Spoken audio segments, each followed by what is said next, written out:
Good morning students, Shri Saraswat વિદ્યાલયની અંદર આપ સૌનું હાર્દિક સ્વાગત છે. હું છું કુલદીપ ટંડેલ અને આપણે ફિઝિક્સ સબ્જેક્ટનો અભ્યાસ કરી રહ્યા છીએ. તો ચેપ્ટર 6 ની અંદર આગળનો ટોપિક જોઈએ, પ્રેરકત્વ. ટોપિકનું નામ છે પ્રેરકત્વ. હવે થોડું ધ્યાનથી સમજજો આ ટોપિકની અંદર શું છે. તો ધારો કે આ કોઈક ગુચડું છે, એમાં EMF ક્યારે પ્રેરિત થશે? જ્યારે તમે એની સાથે સંકળાયેલ ચુંબકીય ફ્લક્સ બદલશો, એટલે એની સાથે સંકળાયેલ ચુંબકીય ક્ષેત્ર રેખાઓ બદલાશે. તો એવું કરી શકીએ આપણે કે એની બાજુમાં એક બીજું ગુચડું મૂકીએ. એ ગુચડામાં તમે પ્રવાહ વેવડાવો તો આ ગુચડાના કારણે શું ઉત્પન્ન થાય? ચુંબકીય ક્ષેત્ર. ગુચડું એટલે કે સોલેનોઇડ છે, એટલે સોલેનોઇડનું ચુંબકીય ક્ષેત્ર હશે μ0 Ni. જો તમે આ ગુચડામાં પ્રવાહ બદલશો એટલે ચુંબકીય ક્ષેત્ર બદલાશે. ચુંબકીય ક્ષેત્ર બદલાશે એટલે આની સાથે સંકળાયેલ ચુંબકીય ક્ષેત્ર રેખાઓની સંખ્યા બદલાશે. એટલે આની અંદર જે ફ્લક્સ છે એ બદલાશે. જો ફ્લક્સ બદલાશે તો એની અંદર શું ઉત્પન્ન થશે? EMF. એટલે પ્રવાહ બદલીને તમે આની સાથે સંકળાયેલ ફ્લક્સ બદલી શકો છો. એટલે તમે એવું લખી શકો કે આ ગુચડા સાથે સંકળાયેલ ફ્લક્સ એ કોના સમપ્રમાણમાં હોય? તો પ્રવાહના સમપ્રમાણમાં હોય. બરાબર. જો ગુચડું n આંટાવાળું હોય, જો ગુચડું n આંટાવાળું હોય તો n આંટાવાળા ગુચડા સાથે સંકળાયેલું કુલ ફ્લક્સ કેટલું થાય? n phi b. તે કોના સમપ્રમાણમાં હોય? તો પ્રવાહના સમપ્રમાણમાં હોય. એટલે જો તમે પ્રવાહમાં ફેરફાર કરશો તો ફ્લક્સમાં ફેરફાર થશે. એટલે આના ઉપરથી તમે આવું લખી શકો કે પ્રવાહમાં સમયની સાથે થતો ફેરફાર, બરાબર, એ કોના જેટલો થશે? તો કોના સમપ્રમાણમાં થશે? તો ફ્લક્સમાં સમય સાથે થતા ફેરફારના સમપ્રમાણમાં થશે. એટલે ફ્લક્સમાં ફેરફારનો દર એ પ્રવાહના ફેરફારના દરના સમપ્રમાણમાં હશે. એટલે જેટલો પ્રવાહ બદલાશે સમય સાથે તેમ તેમ તેની સાથે સંકળાયેલ ફ્લક્સ પણ બદલાશે. એટલે કે ગુચડા સાથે સંકળાયેલું કુલ ફ્લક્સ n phi એ પ્રવાહના સમપ્રમાણમાં હોય. તો અહીં જે સમપ્રમાણતા અચળાંક આપણે મૂકીશું એ અચળાંકને કહેવાશે પ્રેરકત્વ. એ અચળાંક k ને શું કહેવાશે? પ્રેરકત્વ.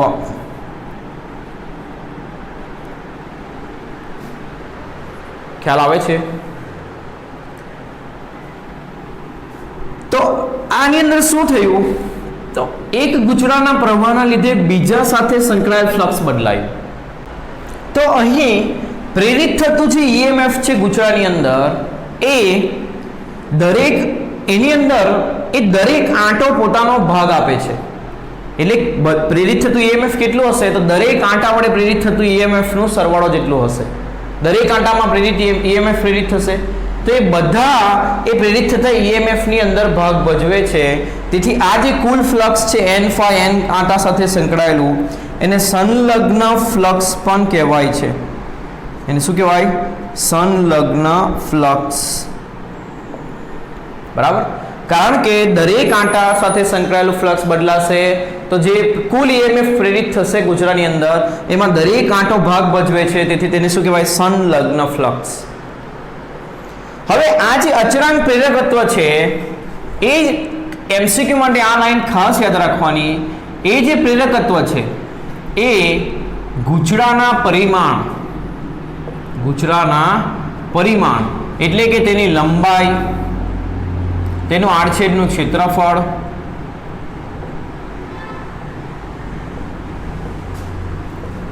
પર જ આધાર રાખે. એના પર જ આધાર રાખે છે. પરિમાણ પર જ આધાર રાખે. આ એક અચળાંક છે. એટલે ગુચડું બનાવી દીધા પછી એનું મૂલ્ય અચળ થઈ જાય, એ બદલાશે નહીં. આવું શાના માટે લખાવું છું? તો આના ઉપરથી તમે k નું શું સૂત્ર લખી શકો? k બરાબર n phi b by I. એટલે તમે એવું કહેશો કે પ્રવાહ બદલાય તો k બદલાય, પણ એવું નથી. ખ્યાલ આવે છે? આ જે k છે પ્રેરકત્વ, એ ખાસ યાદ રાખવાનું. એ ગુચડાના પરિમાણ પર જ આધાર રાખે, બીજી કોઈ બાબત પર આધાર રાખતો નથી, એ પ્રવાહ પર આધારિત નથી. આ એમસીક્યુમાં પૂછાશે સવાલ, બરાબર, એટલે ટીક માર્ક કરી લેવું. હવે આની સાથે સંકળાયેલ ફ્લક્સ બદલવાની બે રીતો છે. એના ઉપરથી આ પ્રેરકત્વના બે પ્રકાર છે. તો પ્રકાર નંબર 1 જોઈએ, એને કહેવાય અન્યોન્ય પ્રેરકત્વ. એને શું કહેવાય? અન્યોન્ય પ્રેરકત્વ. તો પહેલા એને એક સિમ્પલ રીતે સમજીએ, પછી ચોપડીની અંદર જે ગણતરી આપી એ સમજાવું. અન્યોન્ય પ્રેરકત્વ. તો ધારો કે અહીં આગળ આપણે એક ગૂંચળું મૂકેલું છે જેની સાથે ગેલ્વેનોમીટર જોડેલું છે. એની બાજુમાં એક બીજું ગૂંચળું મૂકેલું છે જેમાંથી પ્રવાહ વહેવડાવવાનો છે અને પ્રવાહને બદલવાનો છે, એટલે અહીં રિયોસ્ટેટ કનેક્ટ કરેલું છે. આ ગૂંચળું નંબર 1 અને આ ગૂંચળું નંબર 2, બરાબર. હવે શું થશે? તો જો અહીંથી પ્રવાહ વહેશે આ ગૂંચળાની અંદર, એટલે આનું ચુંબકીય ક્ષેત્ર ઉત્પન્ન થશે બીજા ગૂંચળાનું. એ કોની સાથે સંકળાશે? પહેલા ગૂંચળા સાથે, બરાબર. હવે તમે આમાં રિયોસ્ટેટને બદલશો એટલે આમાંથી વહેતો પ્રવાહ I2 બદલાશે. આમાંથી વહેતો પ્રવાહ બદલાય એટલે આની સાથે સંકળાયેલ આનું પ્રેરિત ઉત્પન્ન થતું ચુંબકીય ક્ષેત્ર બદલાય એટલે આની સાથે સંકળાયેલ ચુંબકીય ફ્લક્સમાં ફેરફાર થાય, બરાબર. તો આની સાથે કેટલું ફ્લક્સ સંકળાશે? તો તે કોના પર આધાર રાખે છે? બીજા ગૂંચળાના પ્રવાહ પર. એટલે પ્રથમ ગૂંચળા સાથે સંકળાયેલ ફ્લક્સ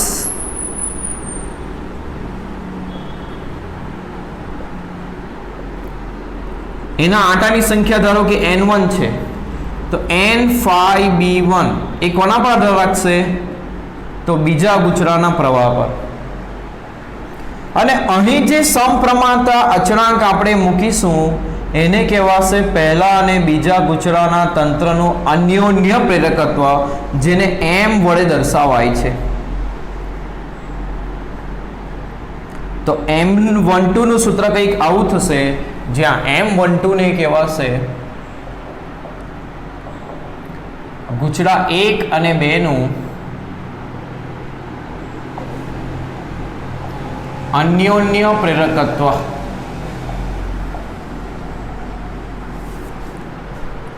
બરાબર. તે જ રીતે આકૃતિ ધારો કે બદલી દઈએ, એટલે આની અંદર વહેતો પ્રવાહ બદલીએ.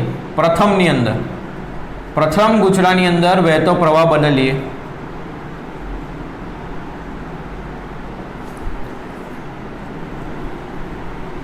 તો બીજા સાથે સંકળાયેલ ફ્લક્સ બદલાશે. એટલે બીજા ગૂંચળા સાથે સંકળાયેલ ફ્લક્સ, કુલ ફ્લક્સ એ કોના સમપ્રમાણમાં હશે? પહેલામાં વહેતા પ્રવાહના. તો અહીંયા જે સમપ્રમાણતા અચળાંક આવશે એને કહેવાશે બીજા અને પહેલા ગૂંચળાનું અન્યોન્ય પ્રેરકત્વ. બીજા અને પહેલા ગૂંચળાનું અન્યોન્ય પ્રેરકત્વ. તો આપણે યાદ રાખશું કે અન્યોન્ય પ્રેરકત્વ એ બે ગૂંચળાના તંત્રનું છે. પહેલા બીજા બોલો કે બીજા પહેલા બોલો, એમાં આવ્યા તો બે જ ગૂંચળા, કયા? પહેલું અને બીજું. તો એ બંને કેવા હોય? સમાન હોય. આ ખાસ યાદ રાખવાનું. એટલે M12 અને M21 બંને કેવા હોય? સરખા હોય. આ આપણે સાબિત પણ કરીશું. તો બધાને સમજાયું? આ છે અન્યોન્ય પ્રેરકત્વ. એટલે એક ગૂંચળામાં પ્રવાહ બદલશો તો બીજામાં શું થશે? એની સાથે સંકળાયેલ ફ્લક્સ બદલાશે. એના ઉપરથી અન્યોન્ય પ્રેરકત્વનું સૂત્ર યાદ રાખવાનું. M12 લખ્યું છે તો અહીંયા 1 1 આવશે, નીચે 2 આવશે. M21 લખ્યું છે તો અહીંયા 2 2 આવશે, નીચે 1 આવશે. આ એક મારી ભૂલ જુઓ, મળી? એટલે આ રીતે તમારે યાદ રાખવાનું રહેશે. ખ્યાલ આવે? હવે ચોપડીમાં જે રીતે તારવ્યું છે, ચોપડીમાં બે સોલેનોઇડના તંત્ર માટે અન્યોન્ય પ્રેરકત્વ તારવ્યું છે. સામાન્ય અન્યોન્ય પ્રેરકત્વ એ આ કહેવાય, બરાબર. એટલે આ સમજવા માટે મેં તમને કરાવ્યું. હવે આના ઉપરથી ગૂંચળામાં પ્રેરિત થતું EMF, ધારો કે આ કિસ્સા માટે પ્રથમ ગૂંચળામાં પ્રેરિત થતું EMF લખું.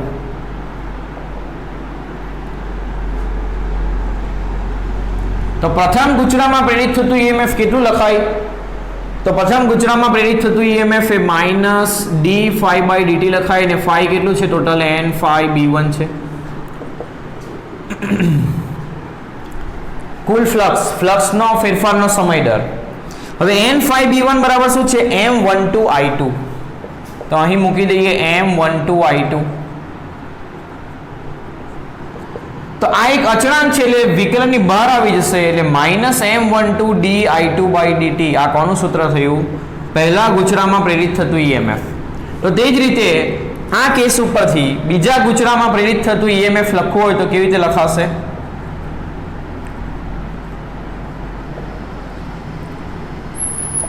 E2 બરાબર -m21di1/dt. હવે m12 ને m21 સરખા છે તેને તમે m તરીકે લખી શકો સામાન્ય.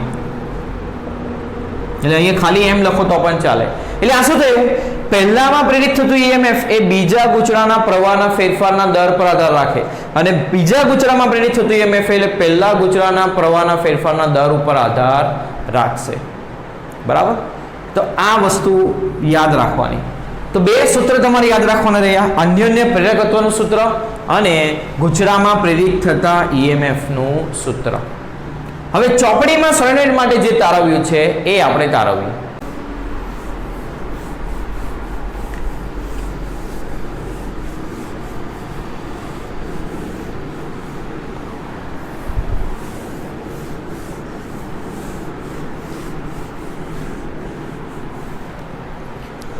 હવે આપણે બે સોલેનોઇડ વિચારીએ.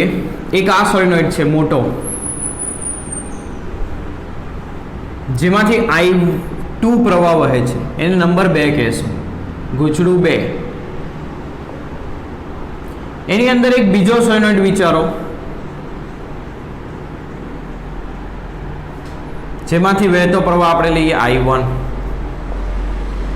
આ ગૂંચળું 1. હવે એના માટે અમુક ડેટા લઈએ, જેમ કે આંટાની સંખ્યા ધારી લઈએ,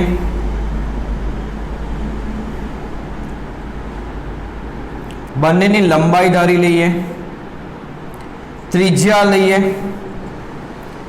એકમ લંબાઈ દીઠ આંટાની સંખ્યા,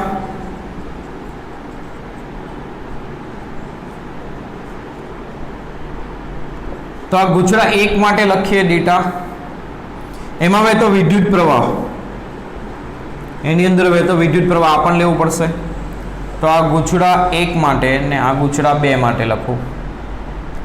ગૂંચળા 1 માં વહેતો વિદ્યુત પ્રવાહ આપણે લઈ લઈએ I1 અને બીજામાં લઈ લઈએ I2. આંટાની સંખ્યા પહેલામાં N1 બીજામાં N2. લંબાઈ બંનેની સરખી લઈએ. ત્રિજ્યા એકની R1 બીજાની R2. એકમ લંબાઈ દીઠ આંટા એકના N1 બીજાના N2. આ ડેટા પહેલા લેવાનો, ધારી લેવાનો. હવે જુઓ આપણે શું કરીએ, તો અન્યોન્ય પ્રેરકત્વનું સૂત્ર તારવવાનું છે. તો બીજા ગૂંચળા સાથે સંકળાયેલ ફ્લક્સ અથવા તો પ્રથમ ગૂંચળા સાથે સંકળાયેલ ફ્લક્સ, પ્રથમ ગૂંચળા સાથે અથવા તો સોલેનોઇડ સાથે. આ ટોપિકને તમે એવું પણ સમજી શકો કે આ ટોપિક ખરેખર શું છે? સોલેનોઇડના તંત્રનું અન્યોન્ય પ્રેરકત્વ. સોલેનોઇડના તંત્રનું, બે સોલેનોઇડના તંત્રનું અન્યોન્ય પ્રેરકત્વ. સામાન્ય ગૂંચળા માટે પ્રેરકત્વનું સૂત્ર આપણે તારવ્યું. હવે સોલેનોઇડ હોય 2 તો શું થશે એ તારવ્યું. તો પ્રથમ ગૂંચળા સાથે સંકળાયેલ ફ્લક્સ,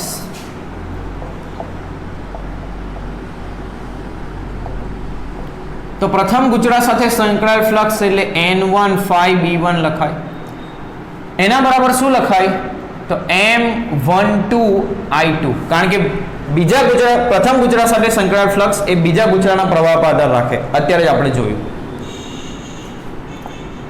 હવે પ્રથમ ગૂંચળા સાથે સંકળાયેલ ફ્લક્સ N∅B1 શું લખી શકાય?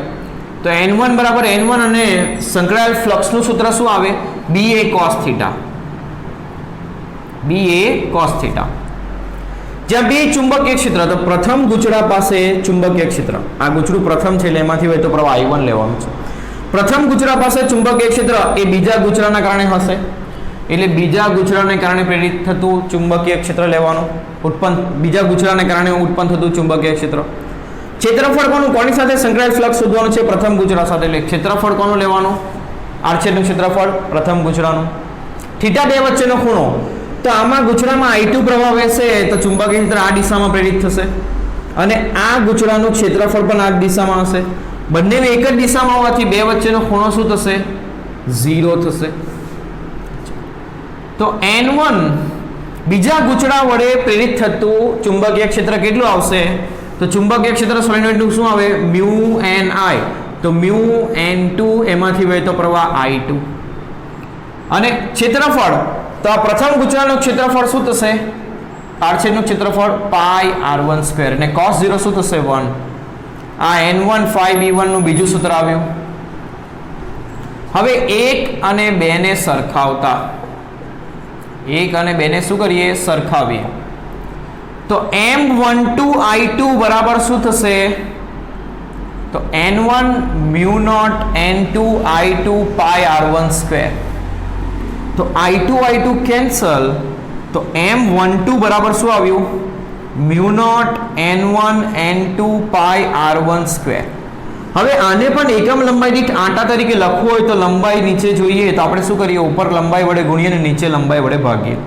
તો આ શું થયું, એકમ લંબાઈ દીઠ આંટાની સંખ્યા પ્રથમ ગુચરામાં એટલે mu naught N1 N2 into pi r1² into L. આ સૂત્ર થયું કોનું, 1 અને 2 ના તંત્રના અન્યોન્ય પ્રેરકત્વનું. તો આને આપણે આ રીતે યાદ રાખીશું, બરાબર. 2 સોલેનોઇડનું તંત્ર હોય તો અન્યોન્ય પ્રેરકત્વ આટલું આવશે. આ રીતે તારવવાનું રહેશે તમારે. હવે ધારો કે આપણે આ સૂત્રને સાઈડમાં રાખીએ અને બીજા ગુચરા માટે આ સૂત્ર તારવીએ, ગુચરા 2 માટે. તો જુઓ અહીં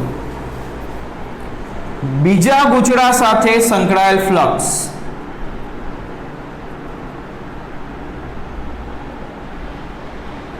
કેટલું લખાય, તો N2 phi b2 બરાબર M21 I1 આવું લખાય. હવે N2 phi b2 ને કેવી રીતે લખી શકીએ આપણે, તો આંટાની સંખ્યા N2 અને બીજા ગુચરા સાથે સંકળાયેલ ફ્લક્સ B A cos θ.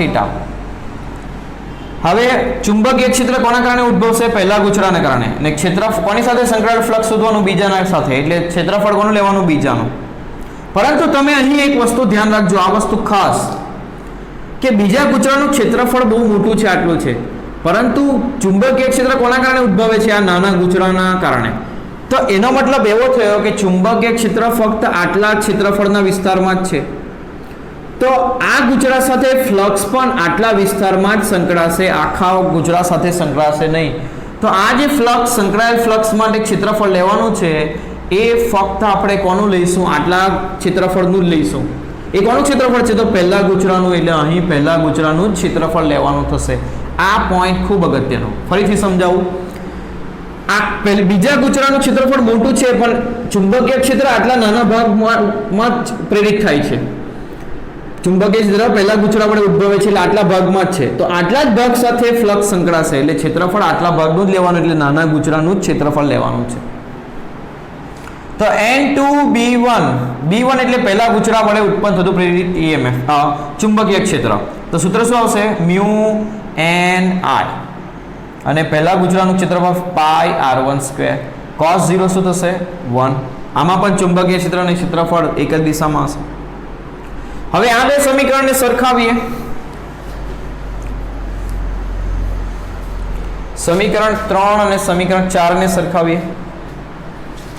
3 અને 4 ને સરખાવતા તો M21 I1 બરાબર N2 mu naught N1 I1 pi R1². I1 cancel, M21 બરાબર શું થશે, mu naught N1 N2 pi R1².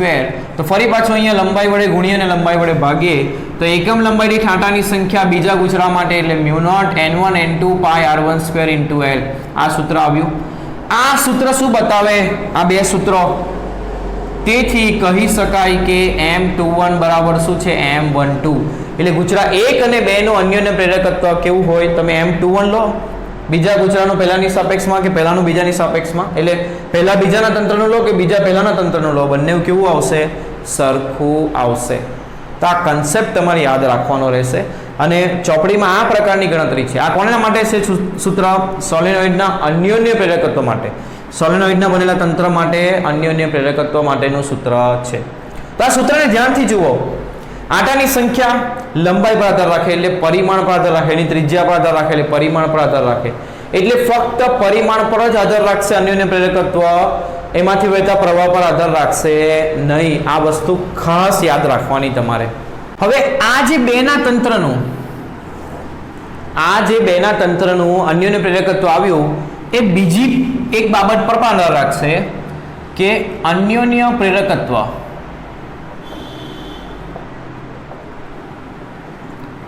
એ બે ગુચડા વચ્ચેના અંતર